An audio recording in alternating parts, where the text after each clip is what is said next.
but again, this is also how media has been corrupted by war propaganda. Because if you see why the media acts so dishonestly, for example, in Ukraine, it's because they buy into this idea that we are in a struggle, civilizational struggle, liberal democracy versus authoritarianism. It's good versus evil. And when they're in this struggle for civilization, they believe that they're fighting the good fight. This is the main thought in their head.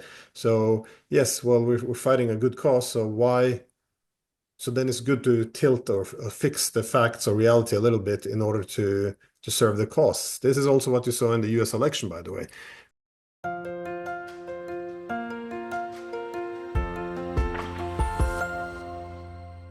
And this is maybe a good way to also segue into the second segment where we want to talk about Russia, anti-Russian propaganda, how it works. And everybody, I'm still talking to Professor Glenn Diesen.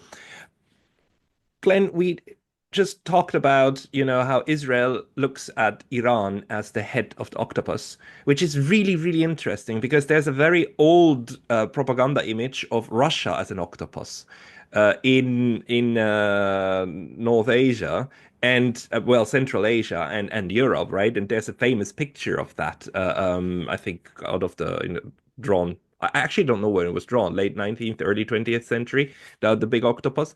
And you wrote this piece, The Science of Anti-Russian Propaganda.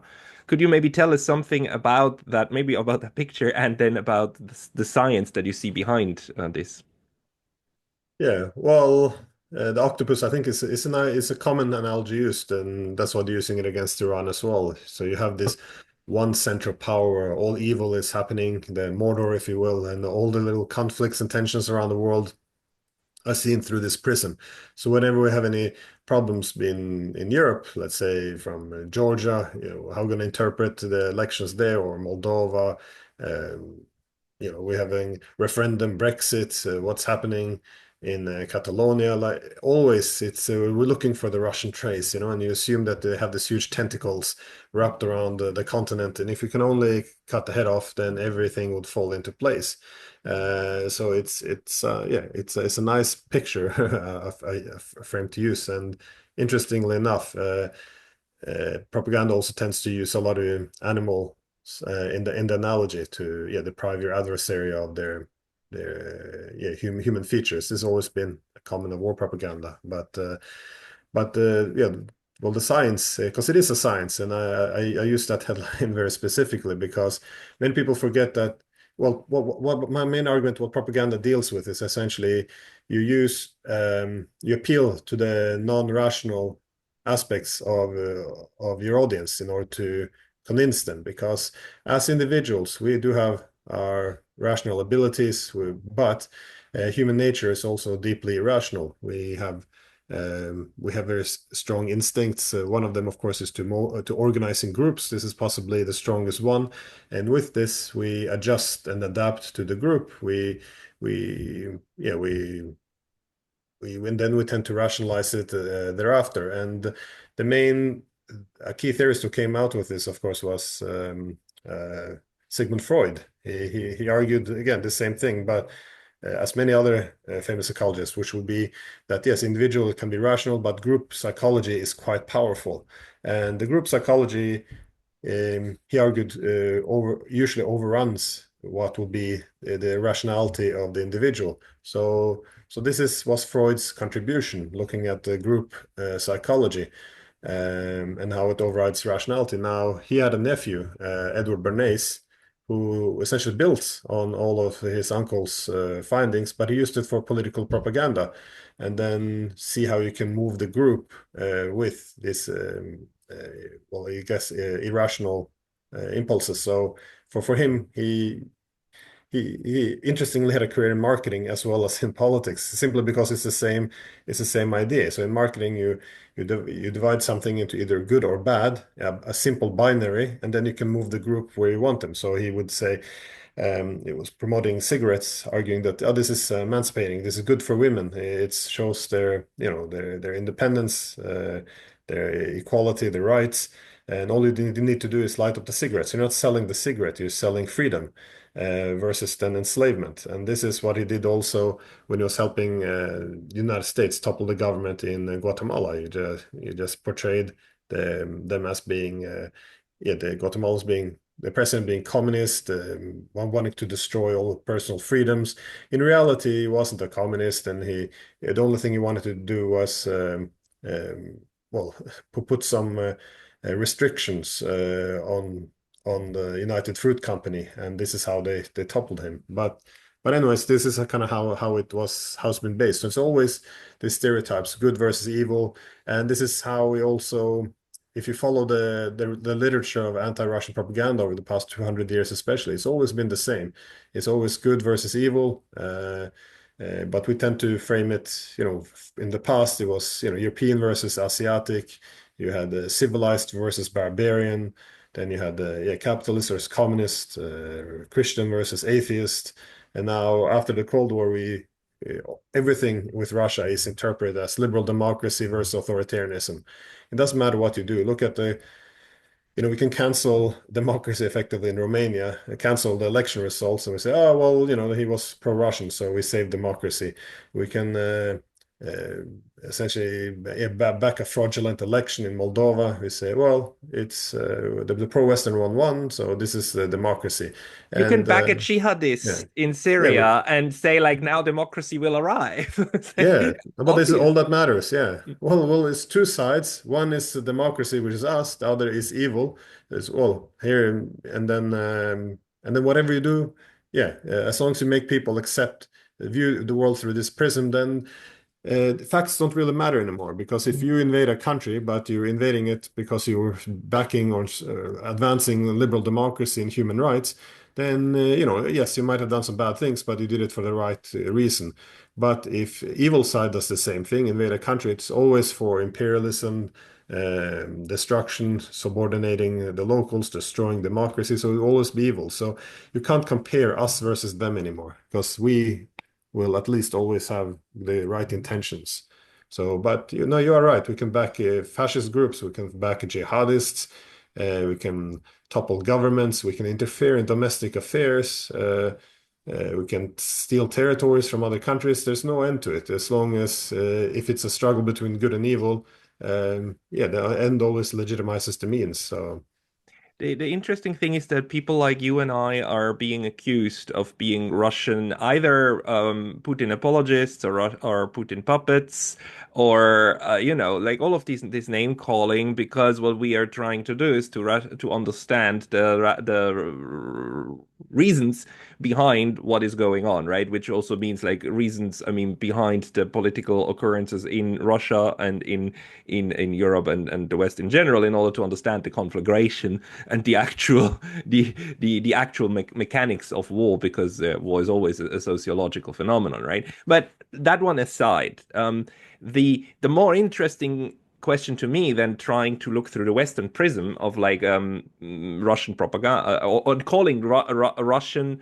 interpretations of what's going on and pronouncements. The West calls all of that Russian propaganda, right? When Russia says like the main problem for this war is NATO expansion, then NATO and Western countries just slap the propaganda sticker on it and say like anyone who repeats that, anyone who says that is a Russian propagandist, right? But the more interesting one is, of course, the propaganda that circulates that the West is using toward its own population in order to demonize, in order to create a binary, because it allows us to understand the dynamics within the West, the dynamic that a large part of the population is actually not aware about.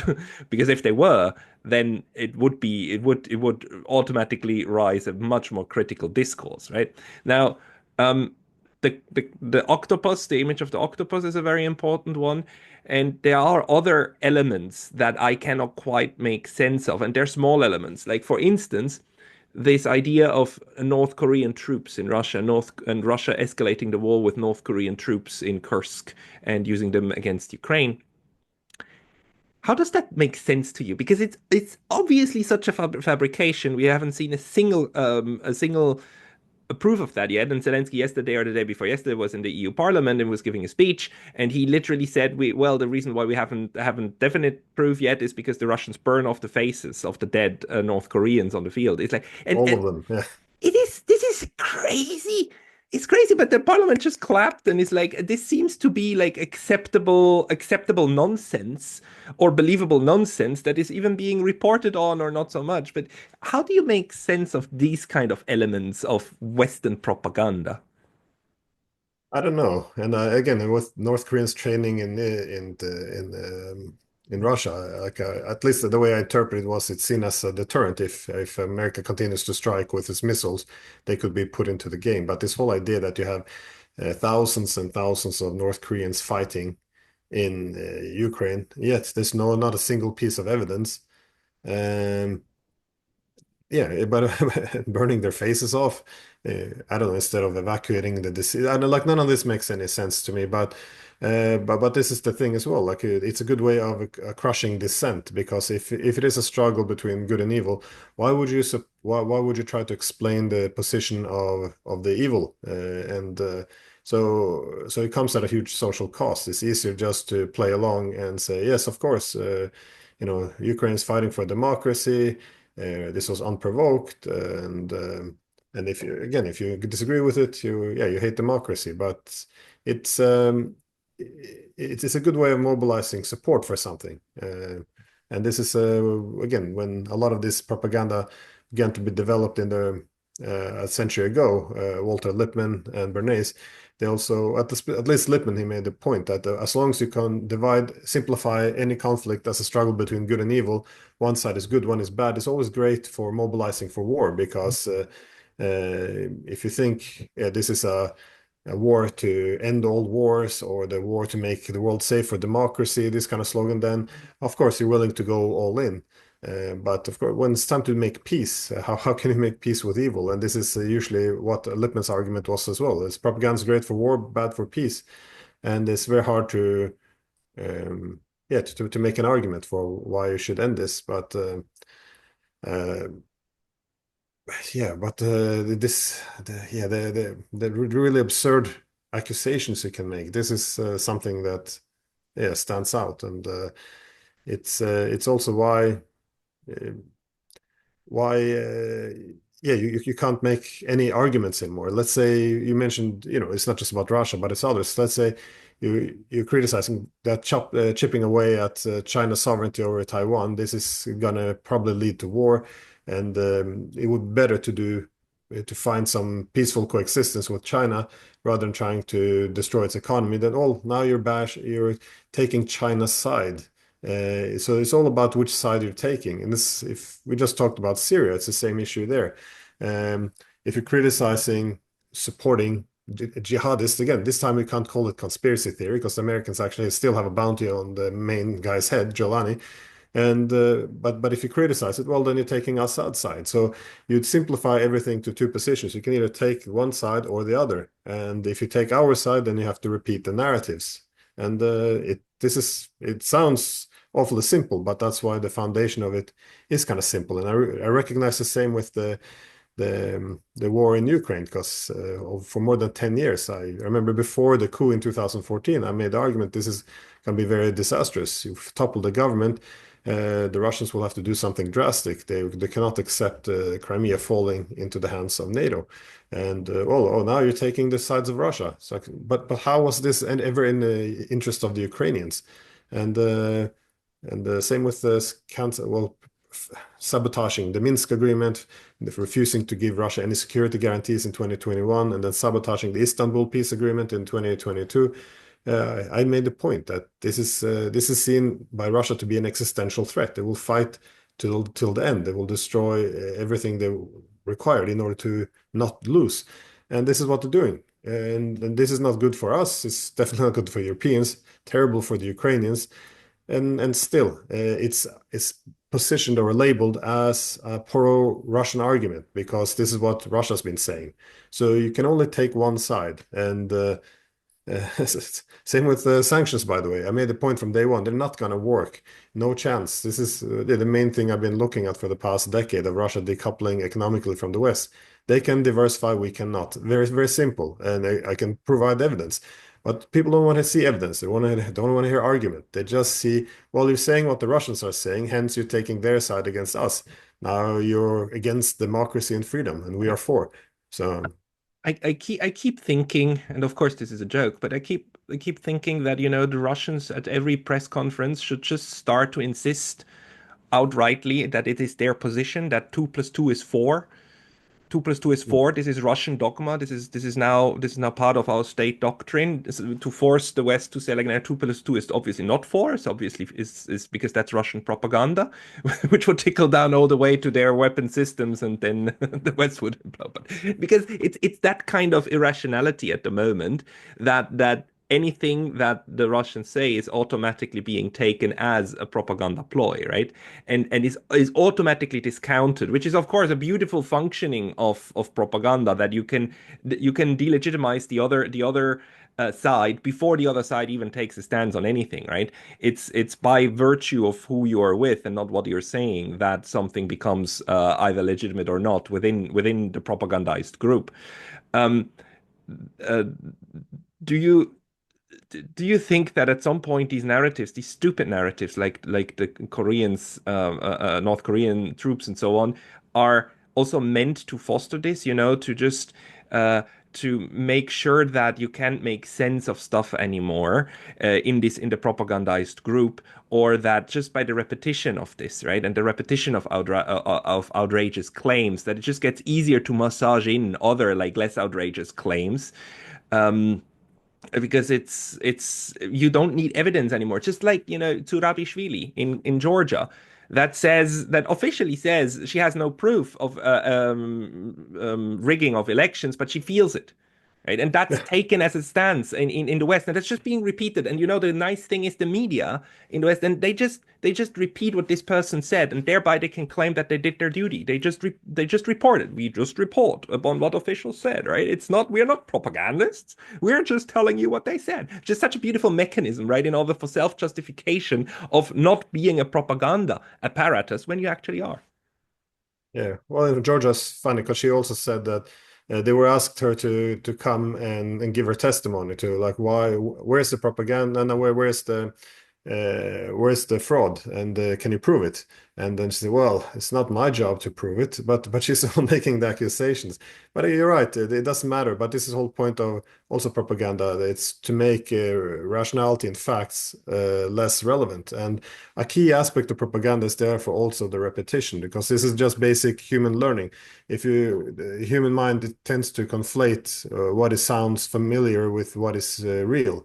So if you hear something being repeated over and over again, the human mind perceives this as being real. So again, that's why the North Korean case is an interesting example, because everyone's just writing about it, saying it, even though it's it's established reality, Evidence and free. no one's questioning it. But again, where's the evidence? Would you have a single North Korean captured? I mean, you're having hundreds of soldiers captured. You're having bodies taken. Instead, they're burning faces of the people who die and then leaving them there. It's all very yeah, but it doesn't mean anything. It's just as long as you repeat it over and over again, people buy into it. And this is why I don't think that the narrative will necessarily fall apart. I think it only gets strengthened because it doesn't matter how often you debunk something. Look only the last few years. We had the Russia Gate that was revealed as a hoax. The Steele dossier was financed by the Clinton administration, all proven, but does the reality impact the narrative anyway? No, it doesn't. And then you had remember that in 2020 it was argued that the Russians were fine putting bounties on American soldiers in Afghanistan, paying paying the Taliban to kill them. Also had to be walked back. It was fake.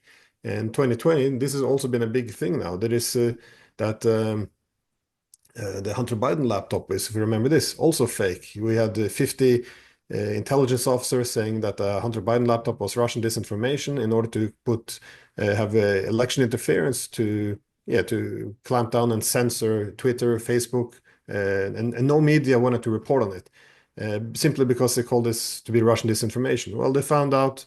It's been proven the Russians had nothing to do with it. It was not Russian disinformation. The laptop was real. But what happens? Do we have any? Do we reconsider all the fake stories that have come out? Are we willing to reconsider the narrative? No. Instead, it's seen as oh, it's a repetition. It's we see a pattern. So, oh, Brexit, yeah, probably the Russians. And there's no evidence required. And even when it's disproven, it builds up on this continuous, repetitive narrative that this is what the Russians do. And yeah, yeah, you see the same in the Ukraine wars time and time again. You have these stories which are obviously fake. You remember the ghost of Kiev? Everyone knew this was nonsense from day one. This one fighter pilot who shot down all the Russians' planes, but it doesn't matter because you're not allowed to say that it's nonsense because then you're taking Russia's side. And as long as you're just throwing in more and more of these stories, after a while, it's seen as yes, well, maybe it was not factual, but at least it represents a trend. And no, I think it's it's gonna be very hard to roll back some of the craziness. Yeah, and it is craziness. It's just it raises this question to me, and this is an academic question to a certain degree, but I think it matters. Which is that realism and a lot of our understanding of how states act is based upon the assumption of rational choice, that states do what's in their best interest. But that assumption rests on the assumption that they have an accurate assessment of more or less what's going on. Let's not call it reality, but let's call it what's going on. And this level of propaganda and ideologized propaganda on top of that, with the whole liberal democracy versus autocracy and so on, or with communism versus uh, um, um, uh, capitalism as it was during the Cold War, this ideologized propaganda then creates such a strong worldview bubble that and you hear this worldview bubble repeated by top decision makers time and again because they have to, right? Because that's the public signaling to the public. But it begs the question, do these people then believe their own lies? Do they believe that the world, the way they constructed this, is actually what's going on? Because it is obviously not. But that then would inform rational choice, right? And on how to confront that. And I lost or I don't have the ability to actually assess whether these people understand that this kind of stuff is their own making, their own fantasies, or whether some of them actually believe it and then will start acting out on it, which would actually throw out of the window rational choice theory, killed by their own propaganda. Yeah, well, this is also yeah, century ago an argument by Walter Lippmann. He made the point that you don't need to micromanage propaganda always because as long as people buy into the main narrative of this, yeah, being, yeah, for example, good versus evil or liberal democracy versus authoritarianism, first of all, when a conflict erupts, such as in Ukraine, people who never know who know nothing about the background can't find it on the map. This we're still certain from day one exactly what this was about because all you needed to know is what prism to interpret it. So it's like, oh, Russia is authoritarian, Ukraine is a thriving democracy on its border. So you have the good guy, bad guy, and then you have the virtuous West who will stand up for the good guy. And interestingly enough, this is also what happened in the Crimean War in 1853 to 56. You had, Turkey had been demonized by the West for many years, but suddenly overnight, the Turkey or the Ottomans were converted into this, because they had been in conflict with the, Christian Greeks. So, but overnight they were turned into this poor victim, aspiring civilization. So you had the victim, and then you had the Russians, which were the perpetrator, and then the French and the British, which were the knight with the shining armor who would come and help poor Turkey, which was all like a narrative created overnight. And this is often what you see. As long as people can buy in to the main idea, then they don't need any evidence, they don't need any facts, and they will be very persuaded and do radical things, even though they don't really understand the situation. And as Lippmann pointed out, if we get counter evidence, like some evidence pointing that this is flawed, we don't even need the governments to tell us, dismiss it. We will do it ourselves because this is so built into our whole world image that if there's some disruption, it will people will simply dismiss it. It's like same with people living in a bubble. If you just read the same newspaper all the time, and then if you read another media and it comes out with established facts, no, this is not correct. People will just they will feel extreme discomfort. This was the argument by Lippmann because it will rock up with their basic understanding of the worldview, and they will simply dismiss it and push it aside and go back to their other newspaper, which says that everything is fine and we are good and we're winning. And so yeah, I think it's quite clear if you look at the conflicts today. There's a lot of the irrationality is extreme. I mean, in Ukraine, we want to fight, continue to fight, even though we realize that the war has been lost. We want to continue the sanctions, even though we know that the Russians can get along with the sanctions. We have Germans who are happy to see their economy deindustrialize as long as they get to punish Russia by buying Russian energy from India. It's like none of this makes any sense at all. And of course, in the in the Middle East now, we're backing a terrorist leader we have a bounty on, but we still want to look what our media is doing. No, no, no, no. They have changed. They're moderated. Oh, they're more about inclusiveness. They're for diversity.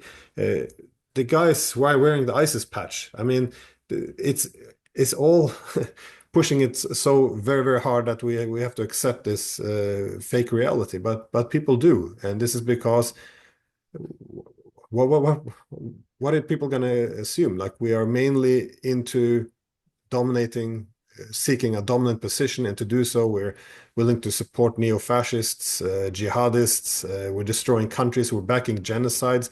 No, it has to be in this format of a good versus evil. Otherwise, the whole thing falls apart.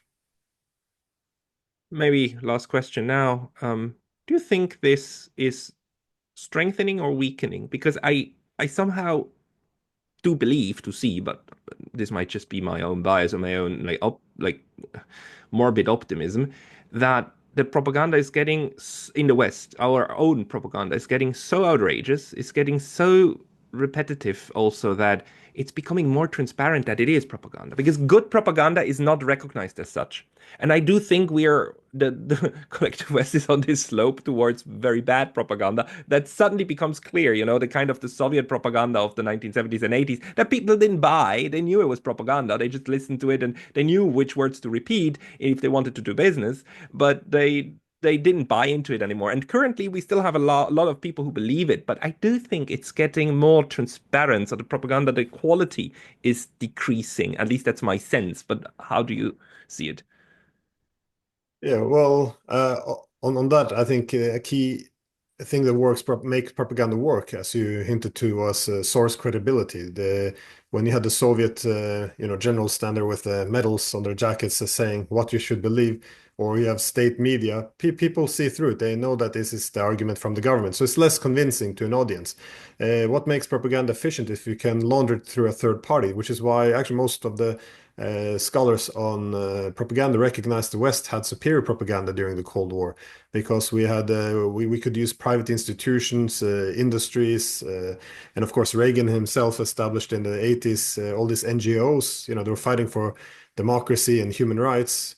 Of course, they were financed by the US State Department and staffed by intelligence agencies, but nonetheless, you can launder your policies through a third party. But I think after a while, the more effective it gets, the more brazen as well. There's less accountability. So look at the main NGO now, which is National Endowment for Democracy, is financing pretty much all these democratic NGOs around the world, which is staging color revolutions and um, yeah, pushing the US narrative. They have like Victoria Nuland now on the board here.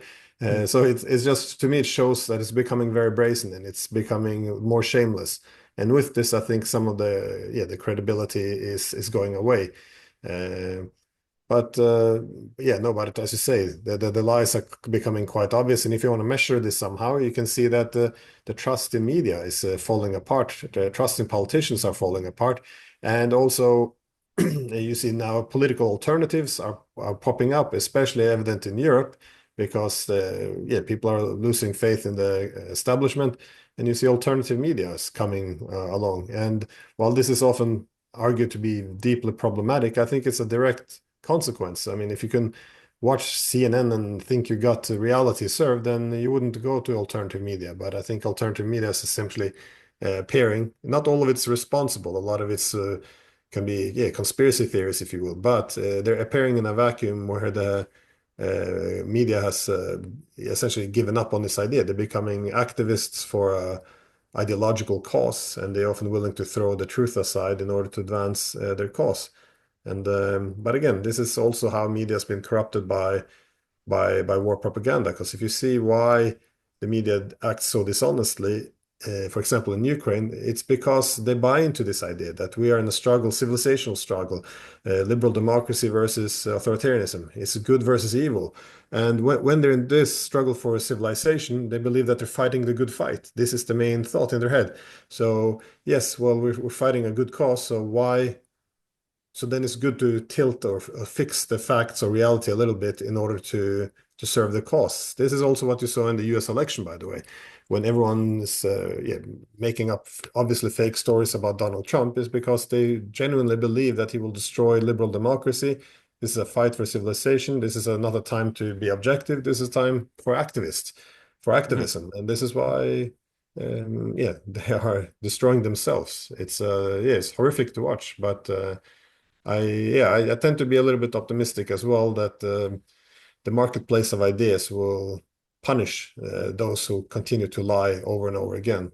But at the same time, I do have to recognize, as I encounter in society, people are becoming their ideas are quite radical. The average man on the street now, what they actually believe in, it's quite absurd. That the US with different jihadists have liberated Israel now, Syria, that Russia just wanted some new territory, and we're actually helping Ukrainians by by sabotaging peace agreements, by pulling them into a war in order to drag them into NATO, which originally hardly any Ukrainians wanted to be a part of. So, but we're no longer informed by facts. It's very rational. So and again, this is the point of propaganda. You convince your audience with irrationality, appealing to the irrational aspect of humankind, and the outcome is often quite destructive.